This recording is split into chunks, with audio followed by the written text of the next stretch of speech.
প্রিয় ইসলাম ভাইরা, এটা একটা জিয়াফতের অনুষ্ঠান। এটি অনেক মেহমানদেরকে দাওয়াত দেওয়া হয়েছে। মৃত্যুর পরে একটা জিয়াফত, অর্থাৎ মৃত ব্যক্তির ইসালে সওয়াবের জন্য এই খানার আয়োজন। খানাটাও একটা ইবাদতের অংশবিশেষ।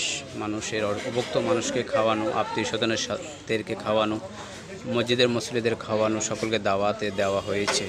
কিন্তু অতীব দুঃখের বিষয়, আমি এই স্পটে এসেছি, আমিও এখানে মেহমান, কিন্তু দুঃখের বিষয় একজন ব্যক্তিকেও দেখিনি হাত তুলে মোনাজাত করতে।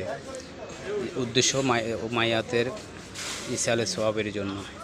যদি আপনি না করে থাকেন, তাহলে আপনার ফুলসিরাতের প্রান্তে দাঁড়িয়ে থাকবে আয়োজককারী, বলবে আমি যে আমার বাবার ইসালে সওয়াবের জন্য আপনাদেরকে দাওয়াত দিয়েছে, খাওয়াইছিলাম। বলবে হ্যাঁ, ভালো খাওয়াইছিলেন, খেয়েছিলাম, দোয়া করেছিলেন। বলছে এটা তো ভুলে গেছি, করতে পারিনি। তখন আপনাকে বলবে আমার খানা আপনি আমাকে ফেরত দিয়ে দেন। তখন তো ফেরত দেওয়ার সিস্টেম থাকবে না। তখন আপনাকে বলবে আপনি আমাকে নেকি দিয়ে দেন। তখন আপনার থেকে নেকি দিয়ে ওই ব্যক্তির ডিমান্ডটা পূরণ করতে হবে। ইসলামেরা, আপনি দাওয়াত খাওয়ার সময় সবসময় একটা জিনিসে খেয়াল রাখতে হবে, হাত তুলে মোনাজাত করতে হবে, মাইয়াতের জন্য দোয়া করতে হবে। যে অভ্যাসটা আমাদের মধ্যে নেই, এটা আমাদের মধ্যে আনয়ন করতে হবে।